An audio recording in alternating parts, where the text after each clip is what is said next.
असं आहे, भारतीय राष्ट्रीय काँग्रेस पक्षाच्या रणनीतीचा भाग म्हणून आदरणीय नानाभाऊ पटोले, आदरणीय गोपालदास अग्रवाल साहेबांच्या आदेशानुसार माजी जिल्हाध्यक्ष दिलीपभाऊ बनसोड साहेबांनी भारतीय राष्ट्रीय काँग्रेस पक्षाचे अधिकृत उमेदवार, मी काँग्रेस पक्षाचा समर्थित उमेदवार आणि नरेश भाऊ ईश्वरकर यांनीही समर्थित उमेदवार म्हणून फॉर्म भरला होता.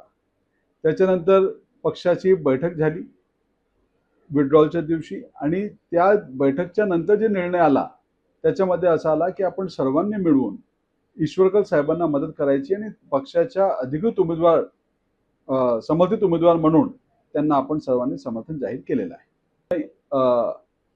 काय झालं, आमच्या गटनेता राकेश ठाकूर गोंदिया नगरपालिकेचे त्यांच्यावर खोटे गुन्हा दाखल करण्याचा प्रयत्न झाला.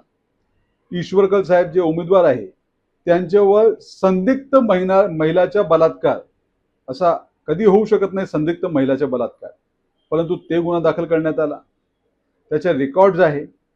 उषाताई सहारे जिल्हा परिषदेचे सदस्य आहे, त्यांच्या घरी चोरी झाली. ठाणेदार सांगतो की त्यांच्याशी संपर्क साधावा. आपल्याला सांगतो राकेश ठाकूरला सांगण्यात आला की आपले भाजपच्या आमदारांशी पहिले बोला. गोंदिया भंडारा जिल्ह्यामध्ये असा राजकारण कधी बघितलं नाही. प्रत्येक माणसाला पोलीसची धमकी. आमच्या एका नगरसेवकाच्या मुलांवर प्राणघातक हमला झाला. जगदीश येवलाच्या चे दारू दुकानवर पोलिसने रात्री 2 वाजता रेड केली. असा सर्व राजकीय दबाव आणण्याचा प्रयत्न हे भारतीय जनता पार्टीची सरकार करत आहे. याला आम्ही कोणीही बळी पडणार नाही.